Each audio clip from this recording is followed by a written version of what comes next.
Assalamualaikum warahmatullahi wabarakatuh. Perkenalkan, nama saya Raplik Belmulana, NPM 2431130. Apa itu kode etik pengguna informasi teknologi? Kode etik pengguna informasi teknologi adalah seperangkat pedoman yang mengatur perilaku etis dalam penggunaan teknologi informasi. Tujuan adalah memastikan teknologi digunakan secara bertanggung jawab, aman, dan tidak merugikan pihak lain. Kode etik berlaku untuk semua pengguna teknologi, mulai dari individu, profesional IT, hingga organisasi. Mengapa ini penting? Di era digital seperti sekarang, teknologi informasi mempengaruhi hampir setiap aspek kehidupan, dari komunikasi, bisnis, hingga pendidikan. Tanpa kode etik, penggunaan teknologi bisa disalahgunakan, misalnya untuk penipuan, pelanggaran privasi, atau penyebaran informasi palsu. Kode etik membantu menciptakan lingkungan digital yang aman dan terpercaya. 2. Risiko dan dampak negatif jika kode etik diabaikan. Jika kode etik diabaikan, banyak risiko yang bisa muncul. Pertama, pelanggaran privasi data, misalnya kebocoran data pribadi pengguna karena pengelolaan yang ceroboh oleh perusahaan teknologi. Kedua, keamanan informasi. Tanpa etika, peretas bisa mengeksploitasi sistem untuk mencari data atau menyebarkan malware. Ketiga, cyberbullying. Media sosial sering menjadi tempat penyebaran ujaran kebencian atau pelecehan jika pengguna tidak mematuhi etika digital.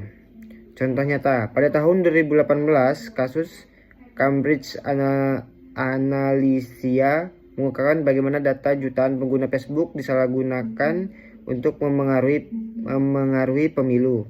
Ini terjadi karena kurangnya penerapan etika dalam pengelolaan data. Dampaknya kehilangan kepercayaan publik dan kerugian finansial bagi perusahaan. Kode etik penggunaan informasi teknologi berperan besar dalam mengurangi risiko-risiko tersebut. Pertama, kode etik mendorong transparansi, misalnya perusahaan teknologi wajib memberitahu pengguna tentang bagaimana data mereka digunakan. Kedua, kode etik menerapkan keamanan seperti pengguna enkripsi untuk melindungi data. Ketiga, kode etik mempromosikan tanggung jawab sosial seperti menghindari penyebaran konten berbahaya di media sosial. Contoh konkret, banyak organisasi IT kini menerapkan General Data Protection Regulation (GDPR) di Eropa, yang merupakan wujud kode etik. GDPR mewajibkan perusahaan melindungi data pengguna dan memberikan hak kepada pengguna untuk mengontrol data mereka. Hasilnya, kepercayaan penggunaan meningkat dan risiko pelanggaran data berkurang.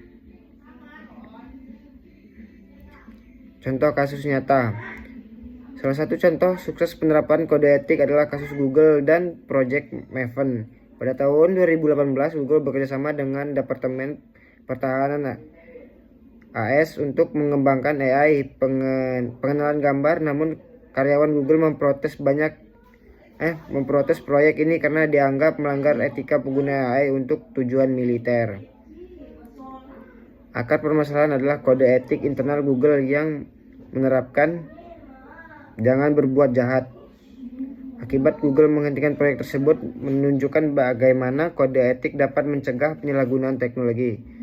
Sebaliknya, contoh ketidakpatuhan adalah kasus Equifax pada tahun 2017. Perusahaan ini gagal menerapkan standar keamanan yang etis, menyebabkan kebocoran data 147 juta pengguna. Jika kode etik diikuti, insiden ini mungkin bisa dicegah.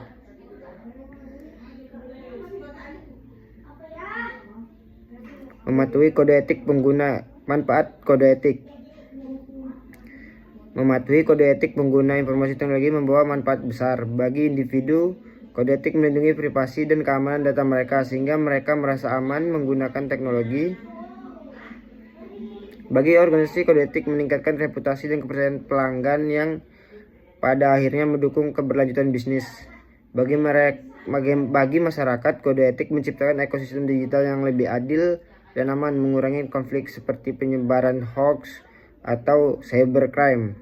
Dengan kata lain, kode etik adalah fondasi untuk membangun dunia digital yang bertanggung jawab dan berkelanjutan. Itulah penjelasan tentang bagaimana kode etik pengguna informasi teknologi dapat memberikan dampak positif. Dengan mematuhi kode etik, kita bisa meminimalkan resiko, mendorong praktik yang bertanggung jawab, dan menciptakan dunia digital yang lebih baik. Saya akhiri, wassalamualaikum warahmatullahi wabarakatuh.